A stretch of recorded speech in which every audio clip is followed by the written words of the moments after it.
Station is the paradox of the world of my people, the limitation of our power within the hunger for power. It is gained through treachery and invites treachery against those who gain it.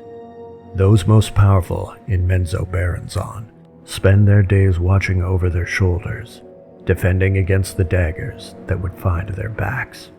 Their deaths, usually, come from the front. Drizzt Do'Urden.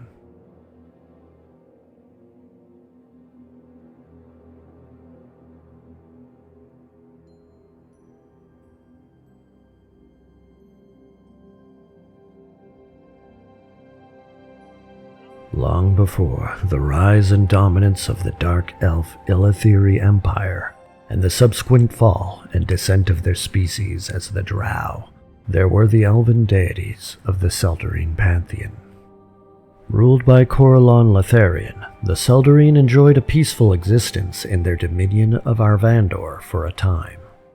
Corellon, with his abundant and overflowing power, would settle on the aspected form of a 7-foot-tall, male androgynous elf. He took this aspect while in pursuit, lusting after the elven goddess Araushnee, who took for herself the aspect of a female dark elf. Araushnee loved the creation and beauty she saw in the toils and products of artisanal practices, and as such became the elven goddess of artisans. She also developed a fixation on destiny, in particular her own destiny, and as such became the elven goddess of destiny. As the wife consort of the highest deity in the Seldarine, she would bring tears of laughter in Corellon with her sarcastic, often mocking sense of humor, both jeering and chideful, yet as cutting as it was voracious. From those tears birthed the first mortal creatures of the Fae that would become the elves, goblins, and gnomes of the prime material realms. However, being the wife of the most powerful elven deity, she would not be satisfied by her own destiny.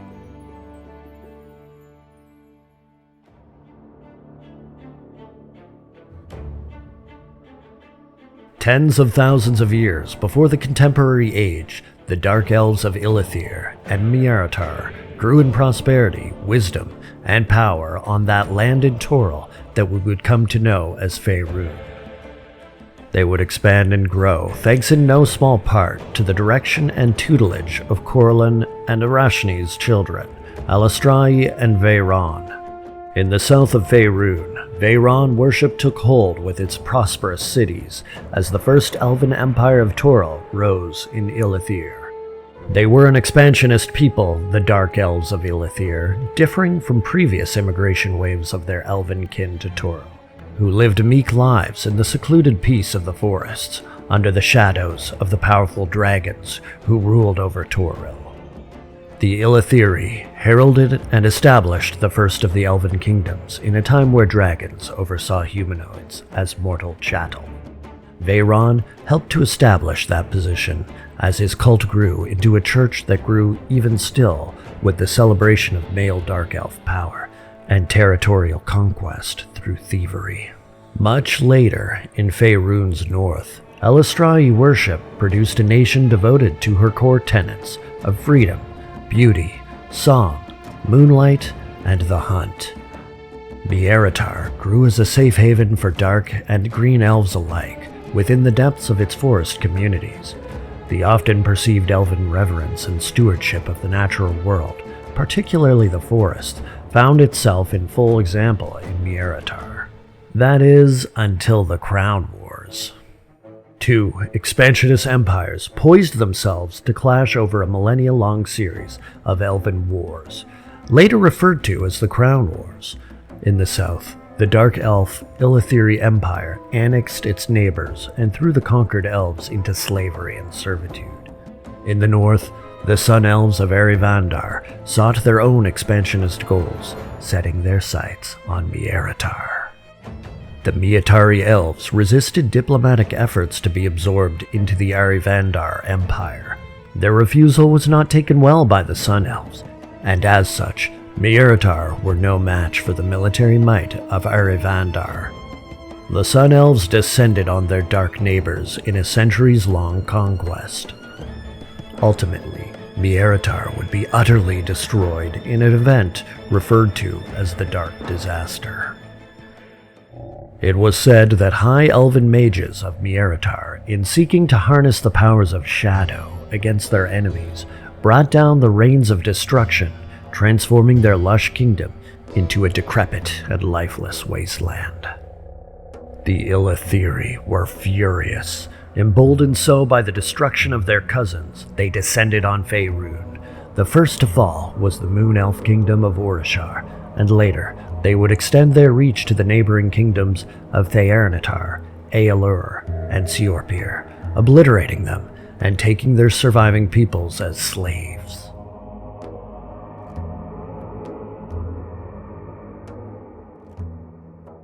Fear is as strong as steel, while love and respect are soft and useless. Corellon Lothairion lay near death, grievously wounded. His sobbing wife, Araushnee, knelt over him, soaked in her own tears as she held up an accusatory finger, lifting her allegations at one of her own kin. The arrow that struck our king flew from the bow of Elistraee. The silence of the Seldarine erupted into chaos as calls for punishment and retribution echoed on the Arvandor battlefield. Elistraee must be banished, the cries demanded. The arrow struck its intended target, A melodious voice interrupted. but the intention was made not by Elistraee, rather cursed by Araushnee, so was Corellon Lothairion's scabbard to trap his sword in sheath and draw in the arrows of Elistraee. The curse hath been laid by none other than Corellon's ambitious wife consort, Araushnee. The crowd of the Seldarine deities turned to see Sehanine Moonbow recount her discovery of Araushnee's plot to overthrow her husband, with the help of her equally ambitious son, Vhaeraun, and unwitting daughter, Elistraee. In so doing, she would supplant Corellon Lothairion as ruler of the Seldarine, whilst putting the blame solely on her innocent daughter. In one last futile attempt at winning the day, Araushnee moved to poison her husband, Corellon, with the potent hunting poisons employed by Elistraee. But even as she moved to pass the vial to his lips, Sehanine Moonbow once again intervened, striking the vial from Araushnee's hands. Once Corellon had recovered, Araushnee and Vhaeraun were tried and banished from Arvandor forever. In the final moments before her banishment, Araushnee took on a new form, as a gargantuan spider, which was struck down and banished from Arvandor, once and for all, by Corellon Lothairion. Traitor, in the old elven tongue of Toril. This was the slur by which the Elistraee were described, having been earned over the brutal and chaotic campaign against the distantly related elven kin of their neighboring kingdoms.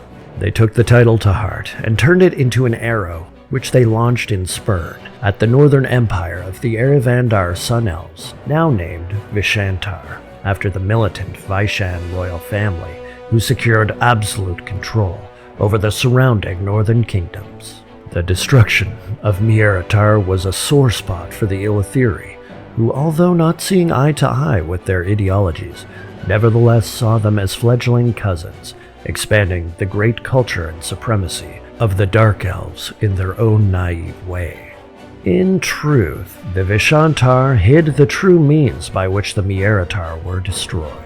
As so often is the case by history's victors, the Vishan claimed the Mieretar brought their doom upon themselves, with accusations that the Mieretari high mages delved into forbidden shadow magic.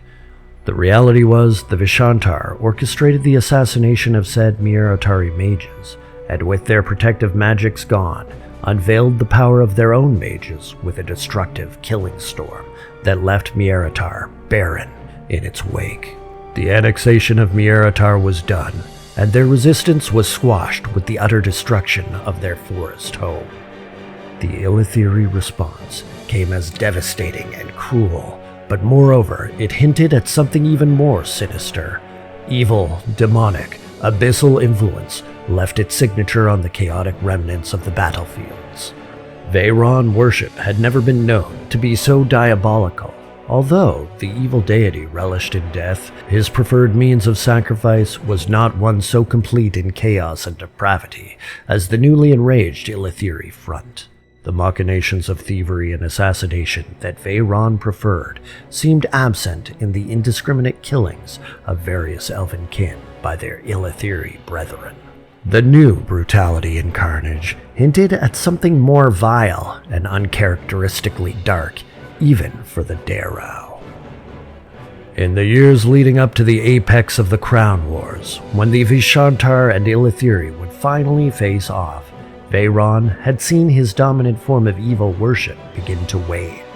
The god of elemental evil, the Slime Lord, god of oozes, Ghaunadaur, had taken hold of the ideologies of the elites and spread throughout the empire, beginning with the seat of power, King Canarlist of Atornish, the capital of Elistraee.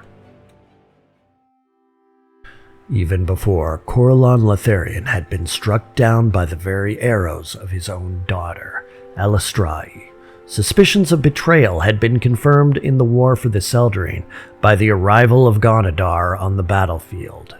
Despite his plethora of evil enemies, among them the goblin deities, ogre gods, and the ever-bitter orc Grunch, the true depths of betrayal against Corellon could only be realized by the arrival of Ghaunadaur in Arvandor. In the moments after the battle, and with the traitor being revealed not as Elistraee, but the consort wife whom Corellon cared and loved over so dearly, his sorrow was one that could not be matched as he banished Araushnee to the abyss. Unmatched sorrow, that is to say, only matched in kind by the venomous rage of Araushnee, who would take her vile arachnid form into the Demonweb Pits of the abyss and rule as a demon lord. The fall of Araushnee was complete, and with her fall came her rebirth.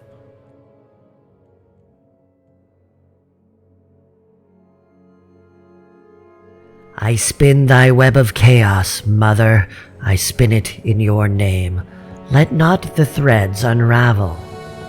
Reviled worship of the Slime Lord Ghaunadaur normalized and continued to compete with Vhaeraun worship, as if by chance the once Araushnee, queen of the Seldarine, saw the dark deeds sown by her own son and associate, and in their competition saw also an opportunity, the opportunity to find revenge, not in directly attacking her once beloved Corellon outright, but by debasing and defiling his beloved elves. She appeared first to Canarlist, not as a spider, but by the most beautiful form she had taken as the former consort queen of the Seldarine, that form of an eminently beautiful dark elf seductress. In Canarlist, she found a mortal consort, and predictable debauchery soon followed. She bore his sons and played on his ambitions, wrapping him around her finger and pulling him away from Ghaunadaur worship. Through her seductive wiles and promises of magical supremacy, she spread demonic evil through the Elistraee Empire, normalizing demon worship and turning demonic powers against the enemy elven kingdoms. Her spite-filled vengeance was realized in unspeakable horrors against the Vhaeraun and anyone else who got between them and the Dark Elves. Her revenge on Corellon Lotharian filled her wicked heart, and she revealed herself as the reborn queen of the Dark Seldarine, the Spider Queen, Lolth. This would not be the final act of the Crown Wars, however. Far from it. The Elistraee would never see the end of the war, as Corellon's remaining faithful worshippers of the good Seldarine pantheon were successful in their cries for divine retribution. Devastating floods and destruction rained down on Elistraee by powerful mages and devout clerics alike, The destruction of the Dark Elves was so final in its intensity that they were forever cursed as the children of the darkness and evil, to be cast underground. Even those goodly Dark Elves that worshipped Elistraee were banished to the Underdark, disregarded by their elven kin, and remembered only for their evil ways as the Drow. It was in the Underdark where Lolth worship took root as the dominant Drow dominion, propping female Drow as the matriarchal leaders, and selectively breeding them to be powerful beyond the lowly station of the male Drow. The men were never allowed to live beyond the hopeless life of being a second-born son.